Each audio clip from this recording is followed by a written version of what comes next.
Gue daftarlah TNI Perwira Karir itu. Dan kamu tahu prosesnya nggak? Lo orang tahu nggak?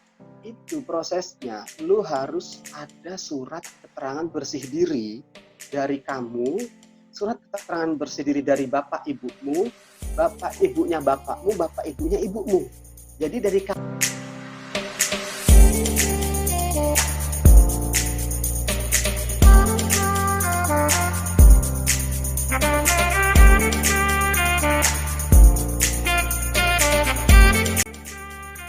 Halo, selamat datang kembali lagi bersama saya Wawan Febri Ramdhani bersama dengan dua rekan saya.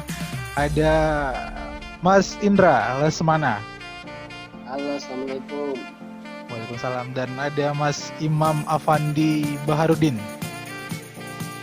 Halo, Assalamualaikum. Waalaikumsalam warahmatullahi wabarakatuh. Oke, baik. Buat yang belum tahu, podcast ini berjudul Ngopi Tarik, ngobrol inspiratif, terkini, dan menarik. Menariknya apa nanti kita lihat. Oke, saya sapa dulu rekan-rekan saya. Apa kabar Mas Indra? Apa kabar Mas Imam? Ya, Alhamdulillah Bikhair. Gimana selama COVID ini berjalan? Apakah dia baik-baik saja di rumah, sehat atau bagaimana? Saya tanya dulu ke Indra, gimana? Alhamdulillah sejauh ini kebetulan saya seorang praktisi ya, seorang praktisi di rumah sakit. Alhamdulillah aman. Kebetulan saya di sakit rujukan COVID juga. Sejauh ini yang positif dirawat di ruang isolasi ada 2 orang. Oke. Alhamdulillah tidak begitu banyak, tapi tetap perlu waspada. Mas Imam, apa kabar sejauh ini? Sepertinya work from home ya? Alhamdulillah, biasanya memang tugas di lapangan selaku orang yang biasa ngurus-ngurus kegiatan di lapangan bersama masyarakat, tapi sudah sekitar 2 minggu ini kondisi lockdown. Namun juga seperti aksi di lapangan, entah pembagian sembako dan lain-lain ke masyarakat. Wah, udah dari visi misinya, dari ceritanya Mas Imam itu sudah menciri khaskan bahwa dia selalu terjun ke masyarakat gitu. Nanti kita tanya akan di mana dia kerja, sebagaimana lagi salah ya. Bagaimana kinerjanya dia di masyarakat, perannya dia di masyarakat gitu. Oke, yang belum tahu, 2 orang sahabat saya ini ada Indra dan Imam ini sejak saya di Jogja dulu pertama kali kuliah sudah ketemu dengan 2 orang ini gitu.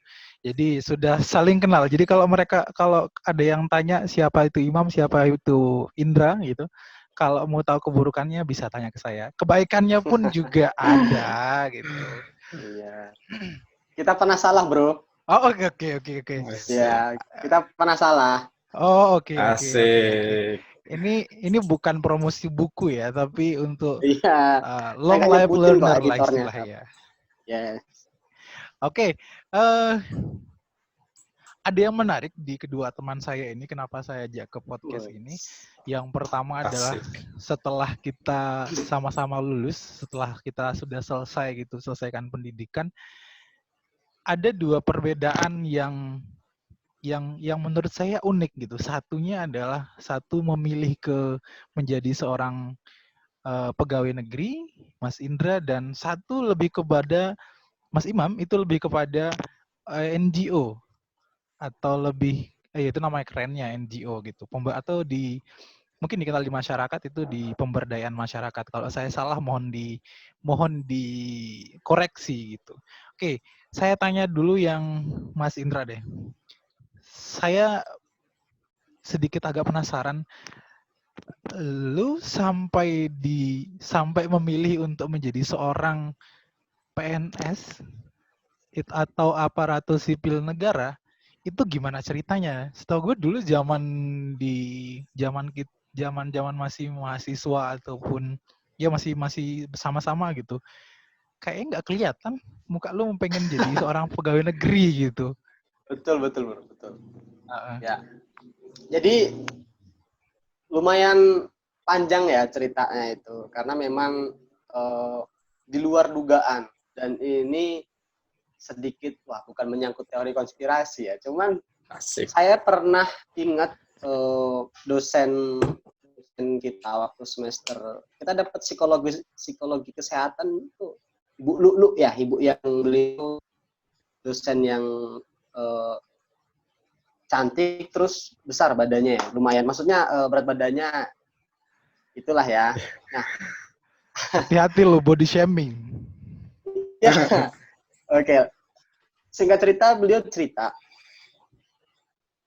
100% dari kita ini 70% itu diatur oleh alam bawah sadar dan 30% atas kemauan pikiran kita.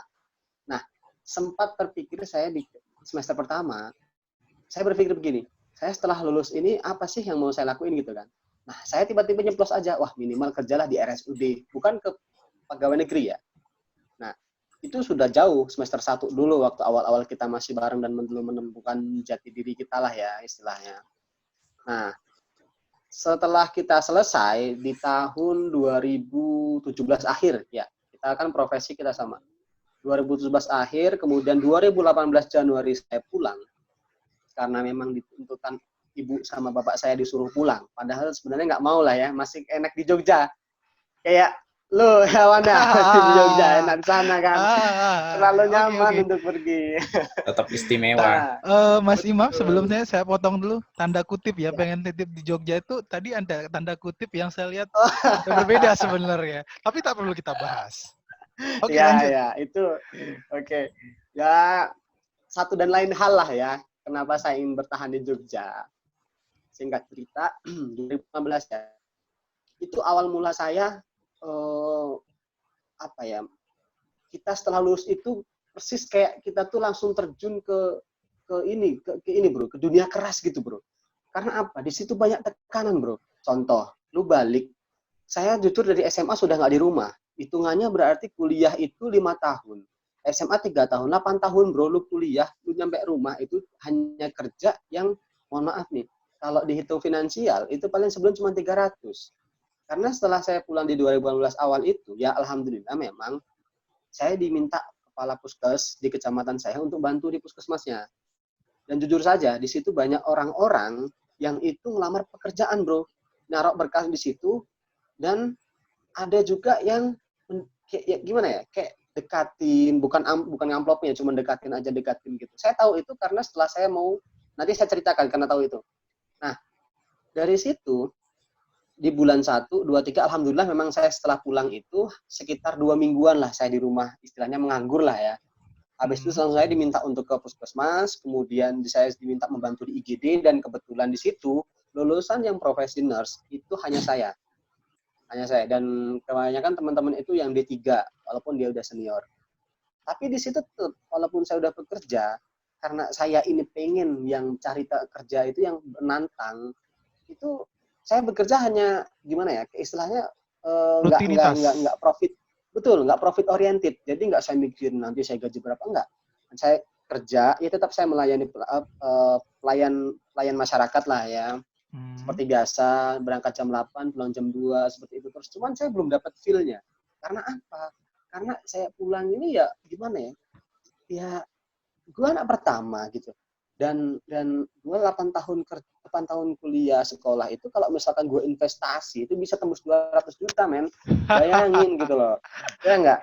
Cuman itu bisa terlepas dari rasa syukur ya, bener saya bersyukur ya alhamdulillah. Nah dari situ memang selain ada konflik karir, kemudian ada ya gitulah ya, ada seperti permasalahan ya, masalah pendamping dan segala macam. Akhirnya 2 masalah itu jadi satu men. Jadi satu, dan gue di situ bener-bener yang under pressure. Dan setelah itu akhirnya saya mutusin untuk masukin lamaran itu di rumah sakit. Saya nggak tahu daerah Lampung, bahkan di Lampung nih, nggak tahu rumah sakit yang di Lampung mana aja. Jadi gue nggak tahu link. Mending lu nanya gue tentang Jogja, insya Allah gue paham. Tapi kalau lu nanya gue Lampung, men, gue nggak tahu, yakin. Nah, ternyata kasus ya, itu bener. Padahal aslinya sana ya. Nah iya, aslinya sana mas, aslinya saya di Lampung. Oke. Nah kemudian saya akhirnya masukin lamaran segala macam. Saya juga masukin kemarin itu bulan 3, bulan 4 itu ada namanya TNI Karir. Ya, TNI Karir. Kan pernah dengar tuh brosur TNI Karir. Saya masukin itu. Nah, ini menarik nih. Saya masukin di situ. Ini bener-bener yang jujur ya. Saya baru kali ini cerita yang di tempat umum ya, mengenai perjalanan saya yang Oke. Ini menarik. Bentar Mas, ambil tisu dulu Mas. Kalau di video ini ada fansnya Indra Lesmana, tolong dicatat, karena perjalanan hidup banget. Men. Iya, Lanjut. karena bener-bener ya Habis ini jadi novel. Novel Baswedan. Ya, jadi di bulan 3, bulan 4 itu bener-bener yang lu di bawah tekanan banget. Karena apa?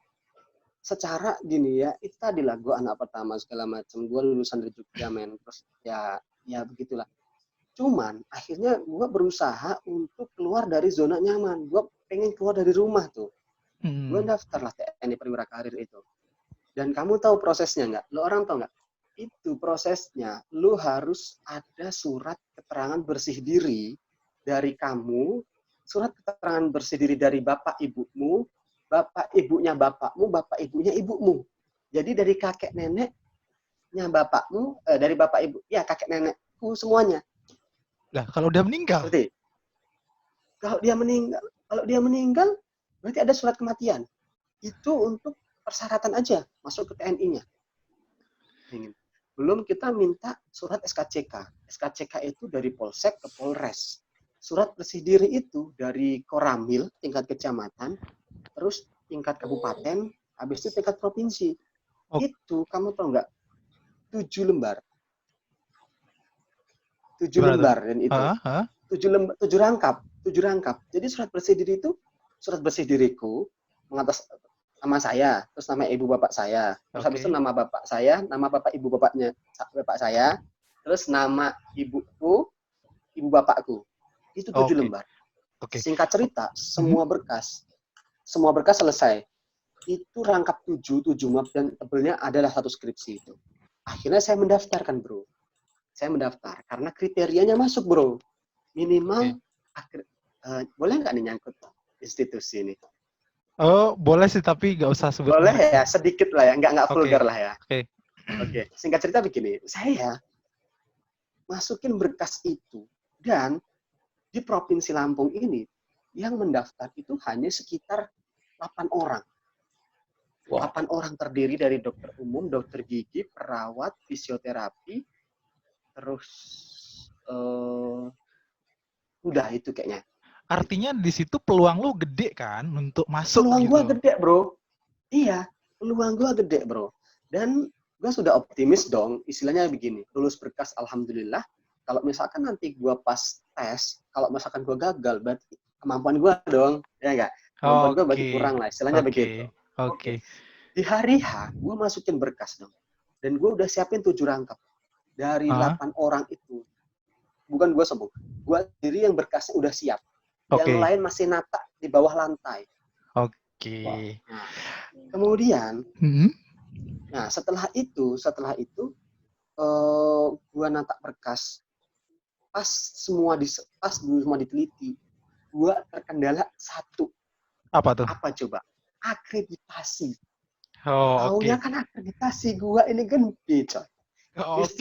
Oke. Siap. Gini.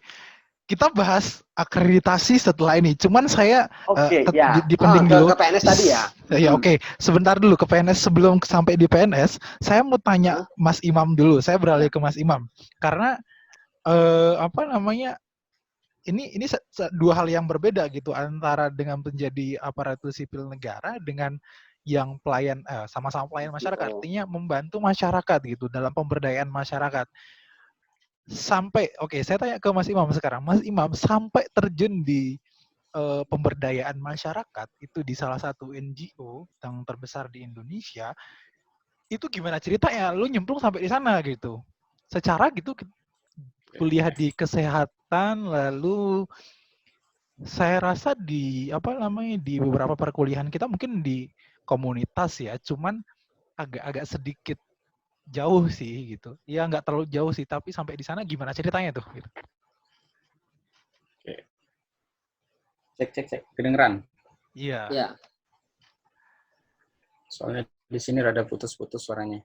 Oke. Jadi berasa kayak talk show aja ya. Ini Ngobrol emang santai talk kan? show, Ngopi. santai. Oh iya. Dengar cerita dari Mas Indra ini sebenarnya masih sedikit keterkaitan ya, apalagi ngomong masalah perwira karir tadi, karena bareng juga sih sama Mas Indra meskipun beda tempat itu kita sempat nguji juga. Kemarin juga kan nanya-nanya ke Mas Indra gimana syaratnya dan lain-lain gitu. Oh iya, Oke, benar-benar. bahas masih ingat kan? Masih ingat Masih. padaku kan? Oke. Mohon maaf suara agak kecil ya. Ya oke, nggak Nanti. masalah. Oke. Jadi memang betul ya, banyak juga yang mempertanyakan kenapa imam yang basicnya kesehatan kok malah terjunnya malah di basicnya yang bukan itu gitu. Sebenarnya permasalahan pertama itu adalah waktu itu memang karena belum sempat lanjut nurse, jadi pengennya cari uang dulu, pengennya biar bantu keluarga dulu, jangan sampai nanti terlalu membebankan keluarga gitu. Karena saya juga dari semester 5 apa semester 4 itu saya sudah cari uang sendiri. Itu mulai dari tinggal di gudang, tahu sendiri kan lah, mulai dari jualan donat sampai kerja di toko, terus home care dan lain-lain. Nah akhirnya ya tahu sendirilah. Waktu itu kan kamu loh yang ngajak loh. Wawan dulu yang ngajak. Sampai kuliah itu benar-benar kelar gitu ya. Ya, walaupun itu mundur gitu. beberapa bulan lah ya. Ya, mundur bukan beberapa bulan bro, 2 tahun mundurnya. Oh 2 tahun, sorry. Buka gue udah dukung padahal. Iya. Nggak apa-apa. Pembelajaran untuk teman-teman yang lain. Gitu. Jangan ditiru ya. Jangan ditiru. Gitu. Akhirnya, ya betul yang kata Mas Wawan tadi, kita juga punya pelajaran keperawatan komunitas, yang artinya kita juga terjun ke masyarakat. Nah, setelah saya coba, kayaknya ada sedikit ketertarikan ke masyarakat gitu, karena saya memang lebih senang itu ngomong di orang banyak gitu, lebih senang ngomong ke masyarakat, ke public speaking lah, seperti itu kurang lebihnya. Nah, akhirnya setelah saya coba, ternyata menarik juga, bantu orang-orang itu juga menarik.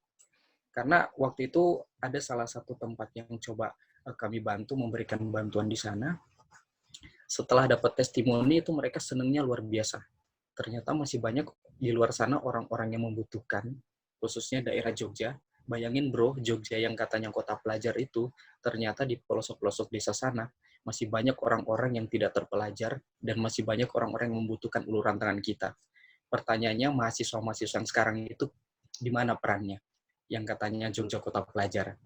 Nah, akhirnya dari situ coba saya tekuni bidang ini, terus dari atasan juga ngomong, dia bilang gini, Imam, kalau kamu pengen cari ilmu, kalau kamu pengen cari pengalaman, pengen bantu orang, disinilah wadahnya. Tapi kalau kamu pengen cari uang, jangan di sini, Mam. Bilang gitu. Kalau kamu pengen cari uang, mending jadi pengusaha aja, sekalian kamu jadi orang kaya. Gitu. Akhirnya ya singkat cerita ya beginilah. Oke. Sampai akhirnya sampai saat ini itu masih bergelut di bidang itu ya. Artinya di bidang pemberdayaan masyarakat. Bagaimana masyarakat itu bisa tumbuh dan berkembang dan bertahan, karena ketahanan pangan masyarakat atau sistem ketahanan pangan kita juga berada di sana ya.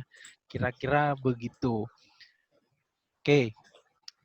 Saya kembali lagi, terima kasih. Saya kembali lagi ke Mas Indra nih. Sekarang, tadi sampai di sepertinya di Mas Imam, berkas lah ya. Iya, sepertinya di Mas Imam tidak ada permasalahan di pemberkasan dan lain-lain karena santai aja, mulus aja kalau dia mah gitu. Nah sekarang lu nih, yang kayaknya sampai di akreditasi kok kayaknya ini curhatan pertama lu yang lu nggak bisa ungkapkan dimanapun gitu. Iya bener bro. Dan semoga nanti orang stakeholder yang ada di sana itu mendengarkan curhatan ini gitu. Oh iya. Mm-mm. Tapi sudah aku curhatin, Deng. Sudah. Jadi sudah. sedikit ya. Ada salah satu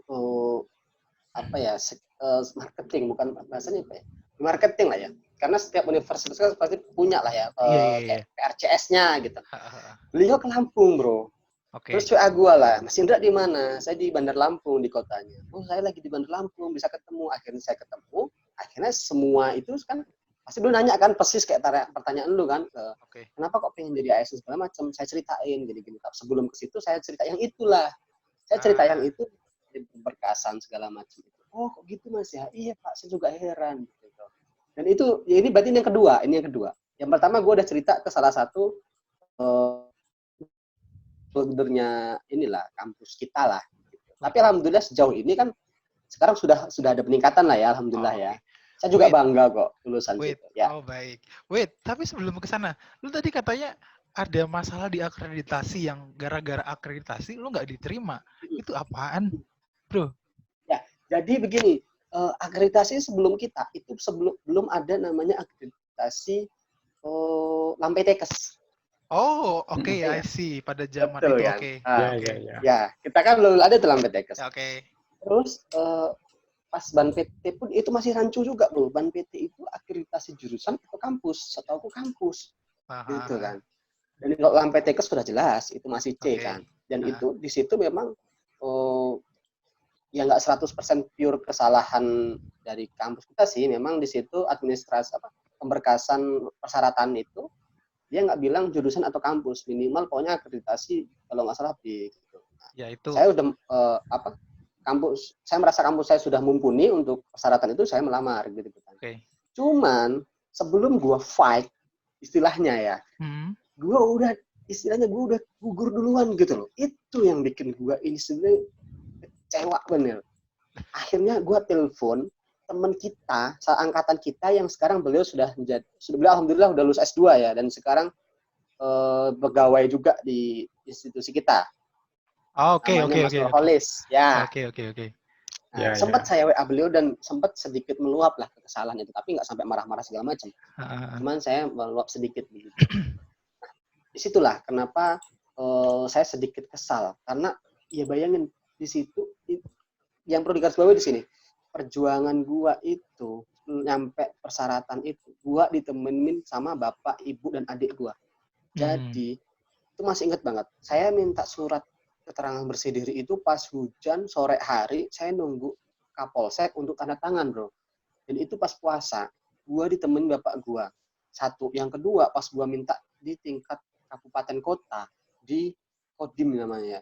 Itu gua 2 kali bolak-balik, rumah gua jauh, Bro. Dari rumah gua ke situ itu bisa dikatakan 3 jam. Wow. Gua 2 kali ke situ dan itu ditemanin sama pak ibuku.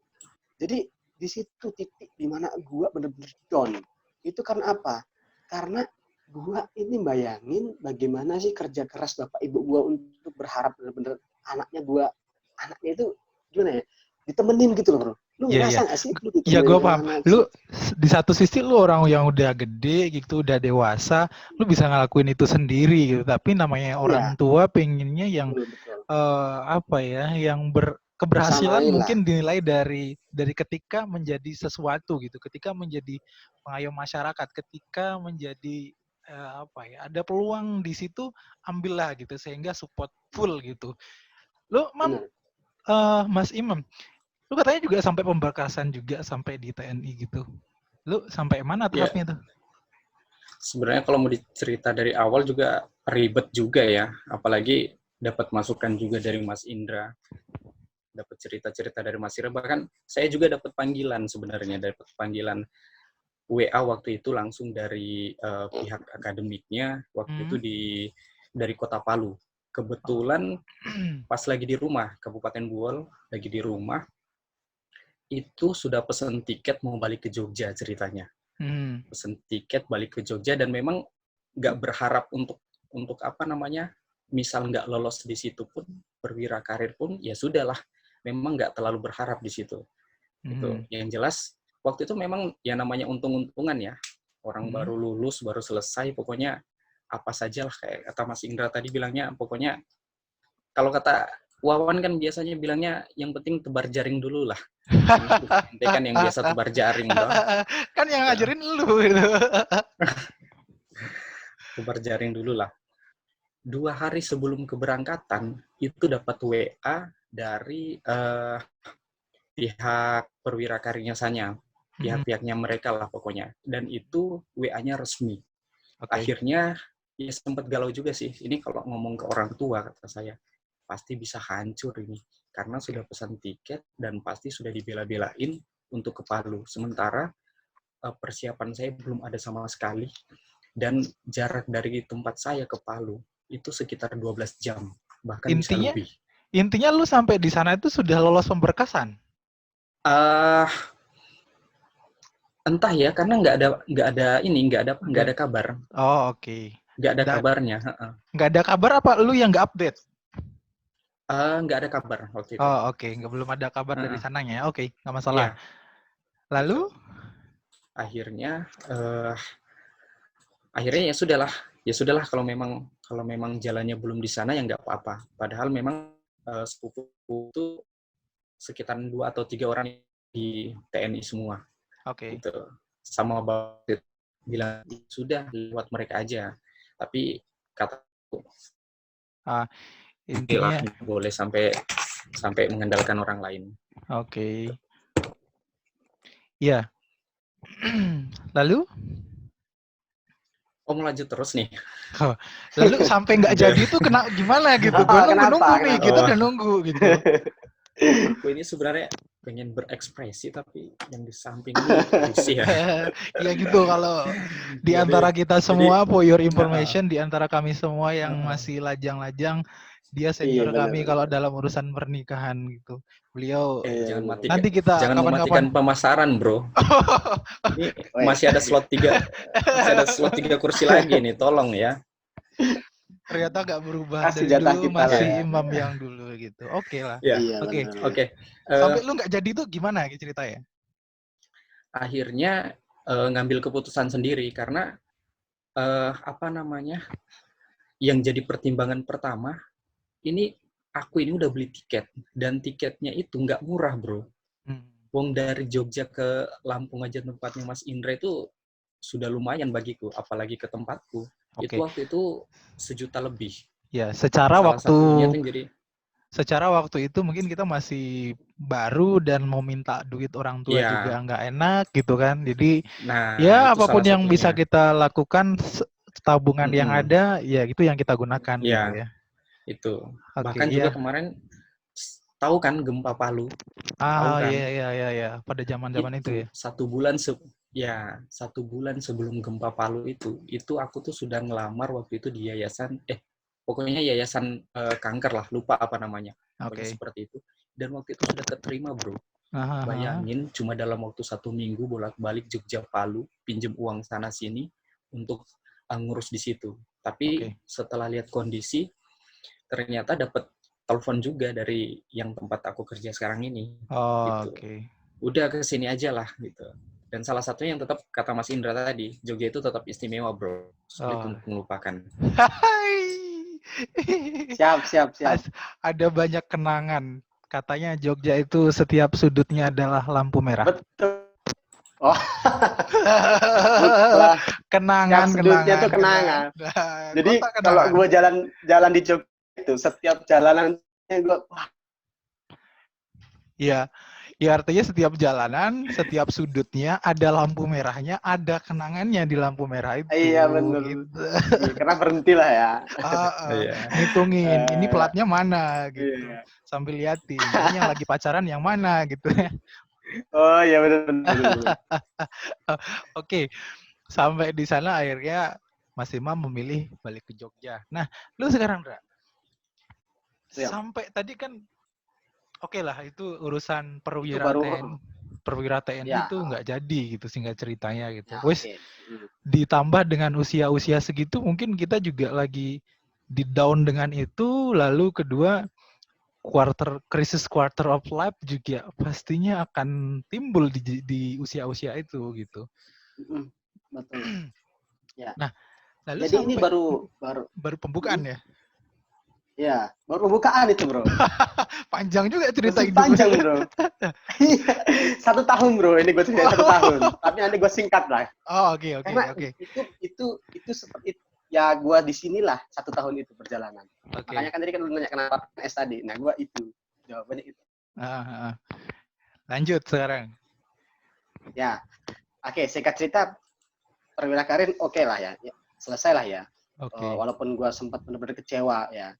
Dan gue pulang itu ada insiden sedikit lah di kendaraan.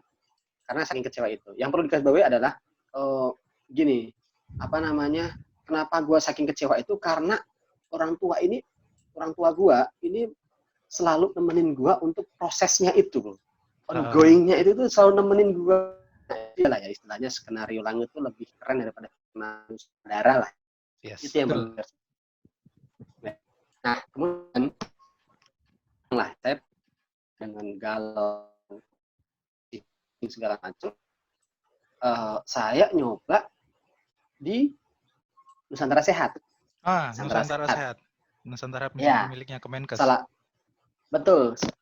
Itu programnya Kemenkes setelah programnya dari sekretarisnya Presiden ya, setelah Pencerahan Nusantara. Iya, itu gua nggak terlalu paham. Pokoknya itu. Ya, teman-teman yang belum tahu itu sebelum ada Nusantara Sehat ada Pencerahan Nusantara, setelah itu ada Nusantara Sehat beberapa. Iya, kalau Pencerahan Nusantara gua paham, teman-teman aktif.